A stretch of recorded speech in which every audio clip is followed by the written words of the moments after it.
साथियों नमस्कार, मैं सत्यनारायण सिंह अपने YouTube channel SN Singh classes में आप सभी का हार्दिक स्वागत एवं अभिनंदन करता हूं। साथियों, NCERT कक्षा 12 हिंदी के अंतर्गत आज हम महत्वपूर्ण टॉपिक जनसंचार के माध्यम लेकर आपके समक्ष प्रस्तुत हुए हैं। आप जानते हैं अभिव्यक्ति और माध्यम ये किताब से 5 अंक के प्रश्न परीक्षा में पूछे जाते हैं, जिसमें ये पाठ बहुत महत्वपूर्ण है और यहाँ से प्रश्न अवश्य पूछे जाते हैं। अगर आप अंत तक वीडियो के बने रहे तो न केवल आपके समझ में पूरा कॉन्सेप्ट आ जाएगा, बल्कि एक भी प्रश्न आपसे यहाँ से गलत नहीं होगा। तो आइए शुरू करते हैं। जनसंचार माध्यम में पहला तत्व जो है, पहला शब्द क्या है? संचार। संचार की उत्पत्ति हुई है चर धातु से।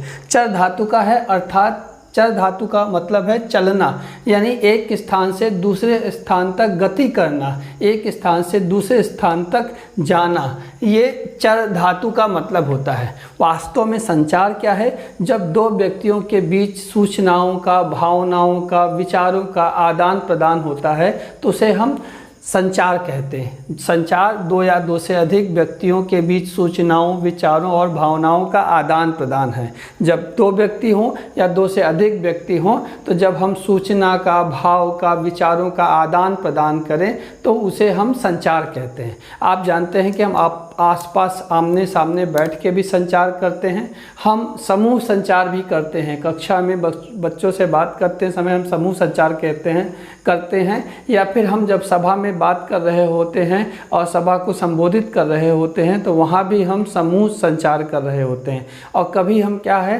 तकनीकी के माध्यम से, जैसे हम वीडियो बना रहे हैं इस तरह से, या टीवी हुआ, अखबार हुआ, इंटरनेट हुआ, इन सब के माध्यम से भी हम जो है, जब हम बातचीत करते हैं, अपने भावनाओं को, विचारों को का आदान प्रदान करते हैं तो वहाँ भी संचार होता है। एक मशहूर संचार शास्त्री हुए विल्बर श्रैम ने कहा कि संचार अनुभवों की साझेदारी है। मैंने ये उनका कोटेशन यहाँ पे लिखा है इसलिए कि एग्ज़ाम में पूछ लिया गया है कि विल्बर श्रैम के हिसाब से संचार क्या है। तो संचार क्या है? संचार अनुभवों की साझेदारी है। तो आपके समझ में इतना आ गया होगा कि जब दो व्यक्ति या दो से अधिक व्यक्तियों के बीच सूचनाओं, भावनाओं, विचारों का आदान प्रदान होता है तो वहाँ पे संचार होता है। आइए देखते हैं संचार के तत्व क्या हैं। तो संचार के तत्व को हमने एक ग्राफ के माध्यम से बताया है। संचार के कई तत्व होते हैं, लेकिन ग्राफ के माध्यम से जो आप समझेंगे कि एक पूरी संचार की प्रक्रिया क्या है, आप उस प्रक्रिया को भी समझ पाएंगे, साथ ही साथ संचार के उस प्रक्रिया में जितने भी तत्व आते हैं उनको भी आप समझ पाएंगे। तो सबसे पहली चीज़ जो होती है, स्रोत या संचारक। स्रोत या संचारक क्या है कि जैसे ही मेरे मन में ये विचार आया कि हम आपसे संवाद करेंगे तो संचार की प्रक्रिया वहीं शुरू हो गई। जब किसी व्यक्ति के या समूह के मन में ये बात आए कि हम अपने विचार, भावना या कोई घटना या सूचना हम दूसरों के साथ शेयर करेंगे, हम उसको सहभाग करेंगे दूसरों के साथ, उस चीज़ को बांटेंगे, तो हम कहते हैं कि संचार की प्रक्रिया शुरू हो गई। तो जहाँ से ये प्रक्रिया शुरू होती है उसी को ही हम स्रोत या संचारक कहते हैं। तो संचार की प्रक्रिया जहाँ से शुरू हुई उसे ही हम स्रोत या संचारक कहते हैं। हमने लिखा भी है, संचार प्रक्रिया की शुरुआत स्रोत या संचारक से होती है। अगली बात, जब हम अपने विचार, अपनी भावनाएं, अपने संदेश को किसी तक पहुंचाएंगे, किसी समूह तक पहुंचाएंगे, तो हम किसी न किसी चीज़ का सहारा लेंगे। हम भाषा का सहारा लेंगे या हम इशारों के साथ जो है अपनी बात उसको समझाने का प्रयत्न करेंगे। तो हम अगर भाषा का सहारा लेते हैं या किसी भी तरह से हम अपनी बात लोगों तक पहुंचाना चाहते हैं, अपने उस संदेश को जो हम पहुंचाना चाहते हैं, तो वो संदेश जो जिस भी रूप में हम पहुंचाते हैं लोगों तक, उस रूप में संदेश को, अपने संदेश को उस भाषा में, उस रूप में कन्वर्ट करना, उसे एनकोडिंग या कूटीकृत करना कहते हैं। क्या कहते हैं? एनकोडिंग या कूटीकृत। आप समझ गए होंगे हमारी बात कि संचारक अपने विचार को, अपने संदेश को, अपने भावनाओं को जिस माध्यम से, मेनली भाषा के माध्यम से ही भेजता है, तो इसे कूटीकृत या एनकोडिंग कहते हैं। जैसे हमारे मन में कोई बात है, उस बात को हम अंग्रेजी भाषा में या हिंदी भाषा में या किसी भी भाषा में हम उसको क्या करते हैं, लोगों तक पहुंचाते हैं। तो उस भाव को, उस विचार को जो हमारे अंदर है, जो हम कहना चाहते हैं, जब हम जिस भाषा के माध्यम से लोगों तक पहुंचाना चाहते हैं या किसी एक व्यक्ति तक पहुंचाना चाहते हैं, वही क्या होता है, जब हम कन्वर्ट करते हैं अपने विचार को भाषा में, उसी को ही कहते हैं कूटीकृत करना या एनकोडिंग करना। इसके लिए ज़रूरी क्या है? ज़रूरी ये है कि हमारी भाषा पे पकड़ हो। इसकी ज़रूरी है कि हम जिस भी तरीके से उसको बात को कहना चाहते हैं, उस तरीके पे हमारी पकड़ हो। जैसे हम भाषा किसी, मान लीजिए हम अंग्रेजी भाषा से कोई बात कहना चाहते हैं, तो अंग्रेजी भाषा पे अगर हमारी अच्छी पकड़ नहीं होगी तो हम कहना कुछ और चाहेंगे और जाएगा कुछ और ना। तो इसके लिए ज़रूरी है कि संचारक या स्रोत का उस भाषा पे अच्छी पकड़ हो, और साथ ही साथ जिसको हम देना चाहते हैं उसके बारे में भी जानकारी हो कि वो इस भाषा को अच्छी तरह से समझ लेगा, या इस भाषा में हम संदेश भेजेंगे तो संदेश का जो अर्थ होगा वो जान लेगा। तो कहने का मतलब ये है कि ये ज़रूरी है कि हम जिस भाषा में अपनी बात कहना चाहते हैं उस भाषा पे हमारी पकड़ हो। तो आपको इतना समझ में आ गया होगा कि हम अपने विचार, संदेश या भावना को जिस माध्यम, भाषा के माध्यम से भेजते हैं, तो भाषा में उसको कन्वर्ट करना, भाषा में जो है उसको एक स्वरूप में बांधना, उसी को हम कहते हैं कूटीकृत करना या एनकोडिंग करना। ये पूछा गया है परीक्षा में, बार बार पूछा गया, इसीलिए मैंने इतना जोर दे के इसको आपको समझाने का प्रयत्न किया। अब तीसरी चीज़ आ गई, दूसरी चीज़ आ गई संदेश। यहाँ तो स्रोत या संचारक, हम या हमारा कोई समूह जब अपनी बात कहना चाहता या कोई भी बात करना चाहता है तो वो क्या है, स्रोत या संचारक। अब वो क्या करता है, उस संदेश को, उस भाव को की एनकोडिंग करता है, उसको कूट में परिवर्तित करता है। कूट में परिवर्तित करना, तो वो क्या हुआ, एनकोडिंग हुआ, कूटीकृत करता है। अब वो संदेश है जो वो दूसरे तक पहुंचाना चाहता है या किसी ग्रुप तक पहुंचाना चाहता है या व्यक्ति तक पहुंचाना चाहता है, वो संदेश है। और संदेश में क्या होगा, भाषा होगी, उसका अर्थ होगा, उसका स्वरूप होगा, उसका संदर्भ होगा, ठीक है, वो क्या होगा, संदेश होगा। ठीक है, तो संदेश में क्या होगा, संदेश में भाषा होगी, भाषा है तो उसका अर्थ भी होगा, उसका स्वरूप भी होगा, वो किस संदर्भ में बात कही जा रही है, किस संदर्भ में संदेश है वो भी होगा। तो ये सारे चीज़ किस में आते हैं, संदेश में आते हैं। तो ये समझ में आ गया कि संदेश के अंतर्गत संदेश की भाषा होगी, अर्थ होगा, संदर्भ होगा, स्वरूप होगा, ये सारे अवयव उसमें आएंगे। अब आगे देखिए, अब उसके बाद आता है माध्यम। कई बारी जब हम आमने सामने बात कर रहे होते हैं तो माध्यम कुछ नहीं है, क्या है, हवा की तरंगे हैं, वायु के कण हैं जो हमारे उसके बीच में है, उसके माध्यम से ध्वनि तरंगों में कन्वर्ट होकर चीज़ें उसके कानों तक पहुंच रही हैं। बहुत ज़्यादा जोर होगा तो हो सकता है स्पष्ट ना पहुंचे, हवा बहुत तेज़ चल रही हो, लेकिन सामान्य तौर पे चीज़ें पहुंचती हैं। लेकिन माध्यम क्या है कि हम कई बारी क्या करते हैं कि जैसे हम किसी दूर बैठे व्यक्ति से बात अपनी पहुंचाना चाहते हैं तो माध्यमों का सहारा, जैसे आजकल मोबाइल का सहारा हो गया, पहले पत्र लिखते थे लोग, अभी टेलीविज़न के माध्यम से, रेडियो के माध्यम से, लाउड स्पीकर के माध्यम से वो क्या है, अपनी बात पहुंचाते हैं। तो कुल मिलाकर के ये जो अखबार हुआ, पत्रिका हुआ, टेलीविज़न हुआ, रेडियो हुआ, ये सब क्या है, उपकरण है, ये उपकरण हैं। इन्हें ही हम क्या कहते हैं, माध्यम कहते हैं, संचार माध्यम कहते हैं, जो मैसेज को, जो बात को वो प्राप्तकर्ता तक यानी रिसीवर तक पहुंचाता है। तो संचार माध्यम क्या है, वह तकनीक ही है या उपकरण है जिससे समान संदेश एक समय में वांछित लोगों तक, वांछित माने जिसके पास तक हम पहुंचाना चाहते हैं वो पहुंचा सके। तो ये इसमें क्या क्या आएगा, संचार माध्यम में प्रेस होता है, कंप्यूटर होता है, टीवी होता है, रेडियो होता है, मोबाइल होता है, ठीक है, इन सब चीज़ों से वो संदेश पहुंचाता है। तो ये हो गया माध्यम। अब उसके बाद क्या है, अब प्राप्तकर्ता कौन होता है, वो रिसीवर होता है जिसे वो संदेश प्राप्त होता है। तो संचार प्रक्रिया में प्राप्तकर्ता कई हो सकते हैं, एक व्यक्ति हो सकता है, समूह हो सकता है, एक व्यक्ति हो सकता है या व्यक्तियों का समूह हो सकता है, एक विशेष वर्ग का व्यक्ति हो सकता है। तो प्राप्तकर्ता कई हो सकते हैं, ठीक है। तो संचार प्रक्रिया में प्राप्तकर्ता कई हो सकते हैं, व्यक्ति हो सकता है या उसका समूह हो सकता है। अब देखिए, जब प्राप्तकर्ता को संदेश मिलता है तो संदेश मिलता है तो वो क्या करता है, संदेश जो मिलता है उसका अर्थ समझने की कोशिश करता है।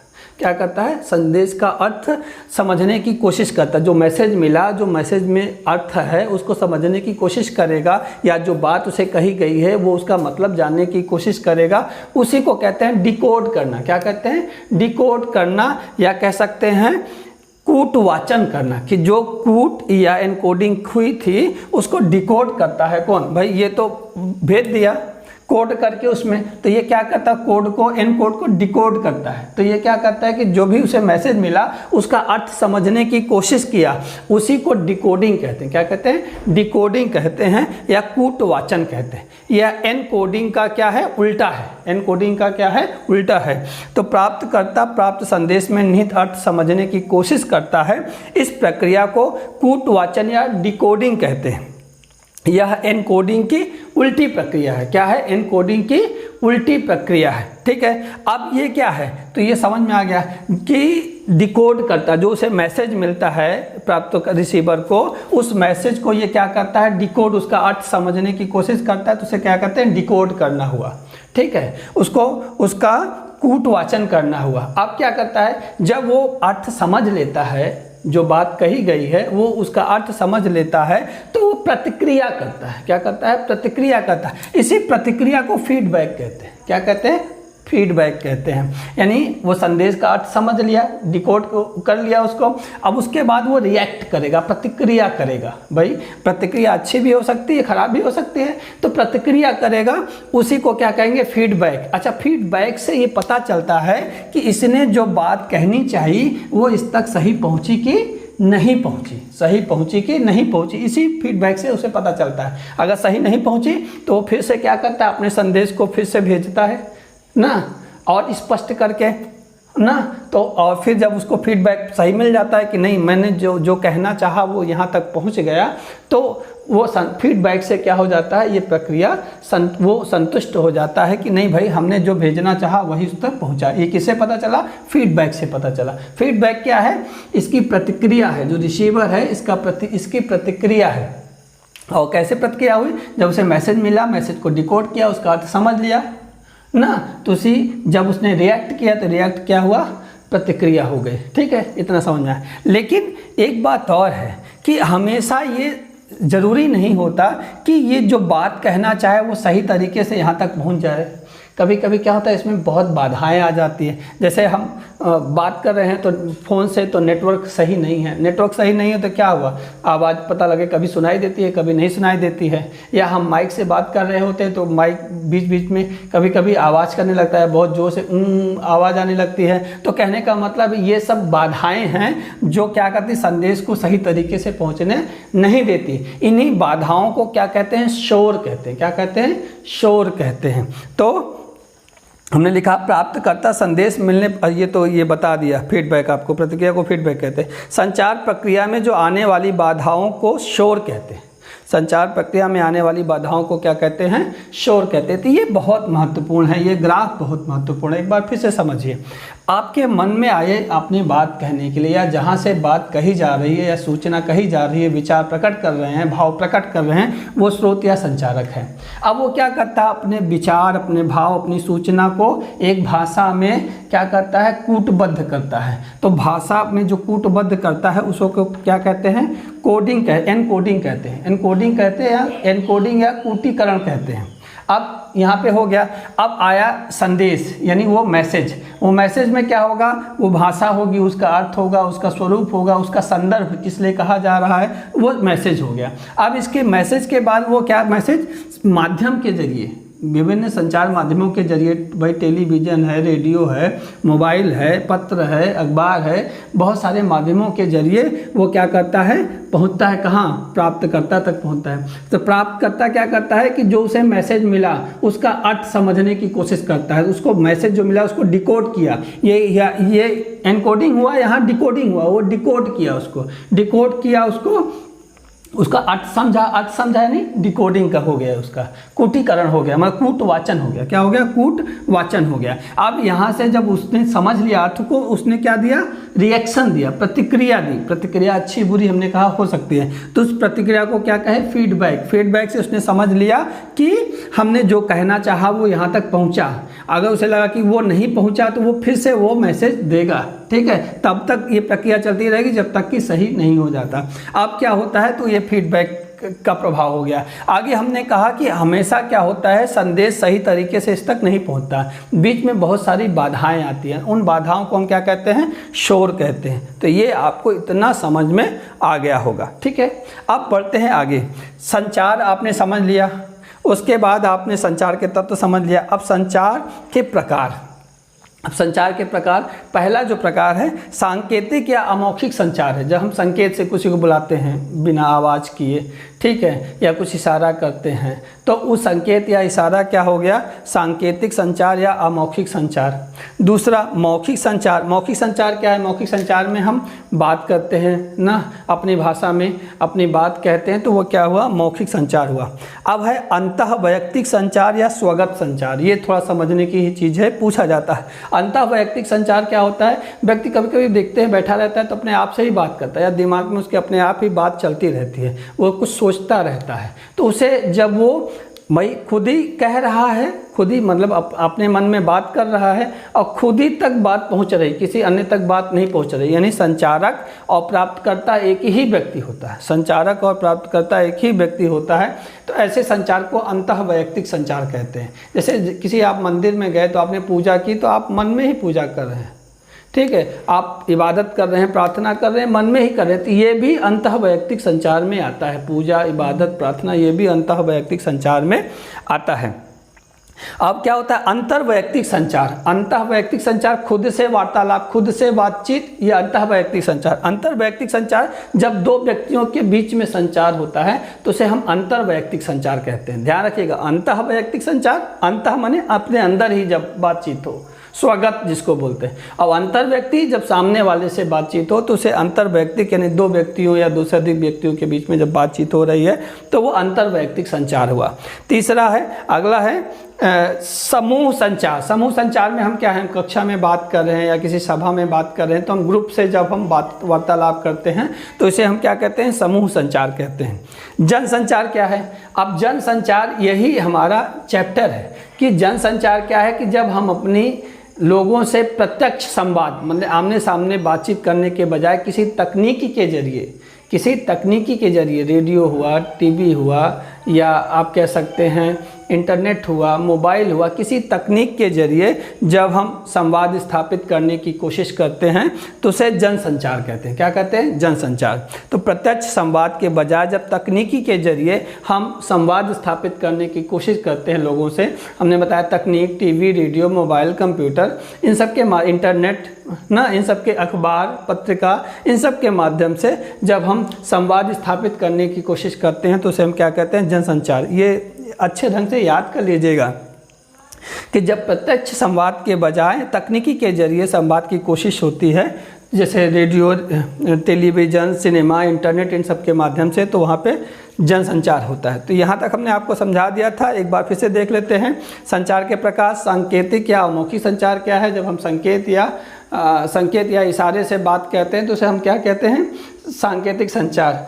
मौखिक संचार जब हम बातचीत बोल के करते हैं तो वो मौखिक संचार हुआ। अंतःवैयक्तिक संचार जब व्यक्ति अपने आप से ही बात करता है, अपने मन में ही बात करता है, खुद ही संचारक होता है, खुद ही प्राप्तकर्ता होता है, तो वहाँ पे अंतःवैयक्तिक संचार होता है। अंतर्वैयक्तिक संचार जब हम सामने वाले से बात कर रहे होते हैं, दो व्यक्तियों के बीच संचार होता है, उसे अंतर्वैयक्तिक संचार कहते हैं। समूह संचार, जब हम समूह से बातचीत करें कक्षा में या सभा में तो उसे समूह संचार कहते हैं। जनसंचार क्या है, जब हम प्रत्यक्ष संवाद के बजाय किसी तकनीकी के माध्यम से लोगों से संवाद स्थापित करने की कोशिश करते हैं तो उसे हम जनसंचार कहते हैं। इसमें टीवी आएगा, मोबाइल भी आएगा, रेडियो भी आएगा, अखबार भी आएगा, पत्र भी आएगा, पत्रिकाएं भी आएंगी, ये सब इसमें आएंगे। तो ये आपकी इतना समझ में आ गया होगा। आइए बढ़ते हैं आगे।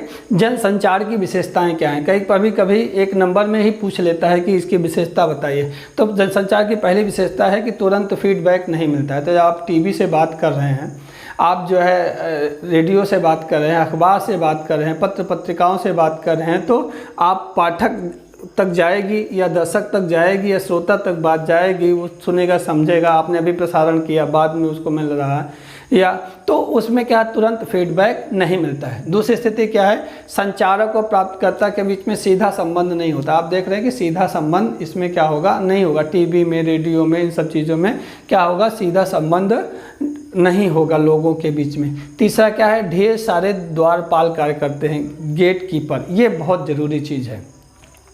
अब द्वारपाल क्या होते हैं कि जनसंचार में ढेर सारे द्वारपाल कार्य करते हैं। तो द्वारपाल यानी गेट कीपर। अब गेट कीपर या द्वारपाल है क्या? द्वारपाल वह व्यक्ति या व्यक्तियों का समूह है जो ये निश्चित करता है कि कोई सूचना या जानकारी या कोई कार्यक्रम है वो किन लोगों के पास जाएगा, किस स्वरूप में जाएगा, किस तरह से जाएगा। ठीक है, यानी द्वारपाल वह व्यक्ति या व्यक्तियों का समूह है जो जनसंचार माध्यमों से प्रसारित सामग्री को नियंत्रित और निर्धारित करता है। नियंत्रित भी करता है और निर्धारित भी करता है। नियंत्रित मतलब कभी कभी क्या होता है कि कोई ऐसे ही हम आएँ और टीवी पे बोल दें और सीधे प्रसारण कर दें, तो हो सकता है कि देश में आग लग जाए, मतलब उनके बीच में विद्रोह की स्थिति पैदा हो जाए। तो इनका बहुत महत्वपूर्ण दायित्व होता है द्वारपालों का कि वो समझें कि कौन सी बात किस तरीके से कही जाए, यानी कौन सी बात कब कैसे कही जाती है। अगर इस बात का सलीका हो तो हर बात सुनी जाती है। शेर है कि कौन सी बात कब कैसे कही जाती है, अगर इस बात का सलीका हो तो हर बात सुनी जाती है। कहने का मतलब यह है कि उसे पता होता है कि किस बात को किस तरीके से किस जगह कहा जाना है, और वो वही उसका काम होता है कि वो सामग्री को नियंत्रित और निर्धारित करता है ताकि चीज़ें अपने हिसाब से सुचारू रूप से चलती रहें। ये तो जनसंचार की विशेषताएं होगी। अब संचार के कुछ कार्य, संचार का कार्य क्या होता है? भाई कुछ प्राप्त करने के लिए, कुछ देने के लिए लोग आपस में संचार करते हैं। आपको किताब लेनी है, हमको देनी है, या कुछ सामान लेना देना है, तो वहाँ भी हम संचार करते हैं। अब व्यवहार नियंत्रण के लिए हम कक्षा में हैं और या किसी सभा में हैं, तो लोगों के व्यवहार को नियंत्रित करने के लिए हम संचार करते हैं। उन्हें बताते हैं कि किस तरह से वो जो है अपना व्यवहार करें जो उसकी समय और स्थिति की मर्यादा के अनुकूल हो। सूचना जानने बताने के लिए भी हम कुछ जानकारी चाहते हैं या कोई जानकारी देना चाहते हैं, तो इसके लिए भी हम संचार का उपयोग करते हैं। अभिव्यक्ति, हम अपनी मन की बात अपने अभिव्यक्ति प्रदर्शन के लिए या अपनी जो अंदर की चीज़ें हैं उसको आपके सम्मुख प्रस्तुत करने के लिए भी हम संचार करते हैं। लोगों से सामाजिक संपर्क स्थापित करने के लिए भी हम संचार करते हैं। समस्या या चिंता जब है तो उसको दूर करने के लिए, कोई समस्या है, कोई चिंता है, तो उसका निराकरण के लिए भी हम संचार करते हैं। संचार यानी वही बातचीत। रुचि के लिए, अपनी रुचि प्रदर्शित करने के लिए या किसी की दूसरे की रुचि जानने के लिए भी हम संचार करते हैं। ठीक है, अब ये आपके समझ में आ गया। आगे जनसंचार के कार्य। तो जनसंचार के कार्य क्या हैं? सूचना देना सबसे पहला काम है कि ये जितने भी पब्लिक चीज़ें हैं, आप सोचिए, सीधे दिमाग में डालिए कि जो टीवी है, जो रेडियो है, जो इंटरनेट है, जो अखबार है, जो पत्रिकाएं हैं, इनका काम क्या है? सूचना देना। जनता तक जो भी जानकारी है वो पहुंचाना, ये बहुत है। और जनता की जानकारी को सरकार को देना, तो ये सूचनाओं का आदान प्रदान करना ये प्रमुख कार्य है। दूसरा, शिक्षित करना। शिक्षित करने का मतलब है कि उन्हें अपडेट करना, उन्हें जानकारी देना। जैसे अभी कोरोना वायरस चल रहा है, तो उसके विषय में कैसे फैलता है, कहाँ पे क्या है, किस तरह से फैलेगा, किस तरह से और फैलेगा, इसके इस तरह से रोकथाम किसकी कैसे की जा सकती है, तो उनको शिक्षित करने के लिए जो है जनसंचार काम करता है। भाई ये ऐप डाउनलोड करो, आरोग्य सेतु, इससे ये हो जाएगा। तो कुल मिलाकर के लोगों को शिक्षित करना, जागरूक करना, ये जनसंचार का काम है। मनोरंजन करना, आप देखते हैं कि सिनेमा, नाटक और ये गाने, मूवी, ये सब क्या है, लोगों का मनोरंजन करते हैं। एजेंडा तय करना, कभी कभी क्या होता है कि किसी एक विशेष चीज़ के लिए माहौल बनाने की कोशिश होती है, लोगों को जागरूक करने की कोशिश होती है, सरकार की बात जनता तक पहुंचाने की कोशिश होती है तो कुछ समाचार चैनल या अखबार एक एजेंडा सेट कर लेते हैं, उस पर वो रोज़ बात करेंगे, रोज़ लोगों की सरकार की बात या लोगों की बात सरकार तक पहुंचाएंगे, ये उनका एक उद्देश्य होता है, तो एजेंडा तय कर लेते हैं। निगरानी करना, भाई सरकार के कार्यों का ये जो दायित्वपूर्ण पदों पे बैठे हुए हैं उनके कार्यों की निगरानी करना भी जनसंचार का एक प्रमुख कार्य है। और विचार विमर्श का मंच देना, तो लोग एक मंच प्रस्तुत करना जहाँ पे लोग अपनी समस्याएं रख सके, या सरकार का कोई प्रतिनिधि है वो अपनी बात जो है लोगों तक पहुँचा जाए। सरकार के जो दायित्व है या सरकार की जो मंशा है, सरकार के जो कार्य हैं वो लोगों तक पहुँचाने के लिए क्या है, मंच उपस्थित करते हैं, मंच जो है उन्हें प्रदान करते हैं। तो ये हो गया जनसंचार की विशेषताएं। देखिए, आपने फीडबैक नहीं मिलता है, संचारक प्राप्तकर्ता के बीच में सीधा संबंध नहीं होता है, ढेर सारे गेटकीपर द्वारपाल काम करते हैं, वो सामग्री को निर्धारित और नियंत्रित करते हैं। संचार के कुछ कार्य हैं, प्राप्त करने के लिए, व्यवहार नियंत्रण करने के लिए, सूचना जानने बताने के लिए, अभिव्यक्ति के लिए, सामाजिक संपर्क के लिए, समस्या या चिंता दूर करने के लिए, रुचि के लिए। जनसंचार के कार्य क्या हैं? सूचना देना, शिक्षित करना, मनोरंजन करना, एजेंडा तय करना, निगरानी करना, विचार विमर्श करना। इसके अलावा कुछ फैक्ट हैं जो परीक्षा में पूछे गए हैं, तो वो भी हमने लिख रखे हैं। जैसे देवर्षि नारद ये पहला समाचार वाचक थे। आप जानते हैं देवर्षि नारद अपनी जो है वीणा बजाते हुए कहीं भी पहुंच जाते थे और जो है नारायण नारायण कहते हुए वो क्या सूचना का आदान प्रदान करते थे, वो पहले समाचार वाचक माने जाते हैं। भारत में अखबारी पत्रकारिता की शुरुआत सन 1780 में जेम्स ऑगस्ट हिक्की के बंगाल गजट से हुई, जो कोलकाता से निकला। ये बहुत महत्वपूर्ण है कि पहली जो अखबारी पत्रकारिता जो शुरू हुई वो 1780 में जेम्स ऑगस्ट हिक्की के बंगाल गजट से हुई। ये याद रखना, ये इम्पॉर्टेंट है, परीक्षा में पूछा जाता है। 1780 में जेम्स ऑगस्ट हिक्की के बंगाल गजट से अखबारी पत्रकारिता की शुरुआत हुई। दूसरा है कि हिंदी का पहला साप्ताहिक पत्र उद्दंत मार्तंड पंडित जुगल किशोर शुक्ल के जो है संपादन में निकला 1826 में, कहाँ? कोलकाता से ना। हिंदी का पहला साप्ताहिक पत्र, ये भी बहुत पूछा जाता है। उदंत मार्तंड कोलकाता से निकला 1826 में। संपादक कौन थे? पंडित जुगल किशोर शुक्ल। ठीक है, ये दोनों प्रश्न बहुत इंपॉर्टेंट है। 1780 James August Hicky Bengal gazette अखबारी पत्रकारिता की शुरुआत। हिंदी का पहला साप्ताहिक पत्र उदंत मार्तंड सन 1826 पंडित जुगल किशोर शुक्ल के संपादन में निकला।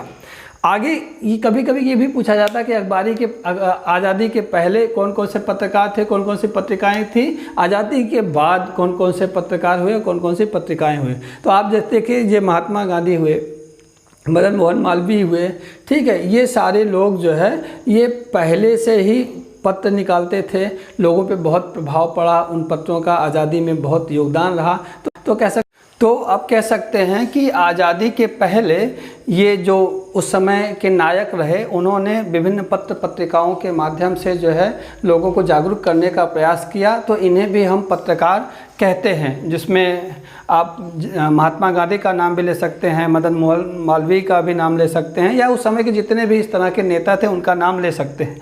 लेकिन हम यहाँ बात कर रहे हैं कि आज़ादी के जो पहले के प्रमुख पत्रकार थे उनकी पत्रिकाएं और अखबार, और आज़ादी के बाद जो पत्रकार हुए और उनकी जो अखबार और पत्रिकाएं हुए, उनकी प्रश्न पूछा जाता है। इस वजह से हम एक बार चर्चा कर लेते हैं कि आज़ादी के पहले के प्रमुख पत्रकारों में गणेश शंकर विद्यार्थी, माखनलाल चतुर्वेदी, महावीर प्रसाद द्विवेदी, प्रताप नारायण मिश्र, बाल मुकुंद गुप्त, शिवपूजन सहाय, रामवृक्ष बेनीपुरी, यानी ये द्विवेदी युग के आसपास जितने भी उस समय के लेखक थे वो उन्होंने जो है कहीं किसी न किसी पत्र पत्रिकाओं से जुड़ी रहे और उन्होंने आज़ादी के आंदोलन में अपना योगदान दिया।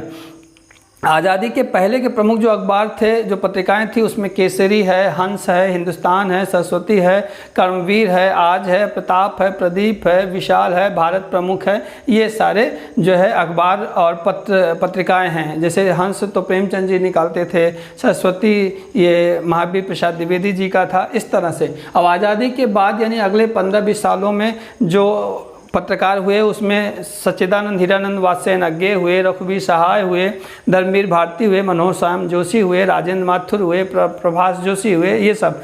अब आज़ादी के बाद जो प्रमुख अखबार जो हुए उसमें नवभारत टाइम्स है, जनसत्ता, नई दुनिया, राजस्थान पत्रिका, अमर उजाला, दैनिक जागरण, दिनमान, रविवार, इंडिया टुडे, आउटलुक आदि है। आप देख रहे हैं कि लगभग ये सभी पत्रिकाएं आज भी जो है हैं। तो कुल मिलाकर के ये जो चैप्टर है जनसंचार माध्यम, अभी इसकी कुछ चीज़ें जो रह गई हैं, रेडियो, टीवी और इन सब चीज़ों के बारे में हम आपको अगले वीडियो में बताएंगे। आपको अगर ये वीडियो समझ में आया हो, अच्छा लगा हो, तो आप ज़रूर लाइक करें। आप अगला वीडियो भी देखना चाहते हैं इस तरह के वीडियोस, तो आप सब्सक्राइब कर लीजिए मेरे चैनल को। और कुछ सुझाव या शिकायत हो तो आप हमें कमेंट करें। और इस कोरोना काल में अपना और अपनों का ख्याल रखें। मिलते हैं अगले वीडियो में, तब तक ले नमस्कार।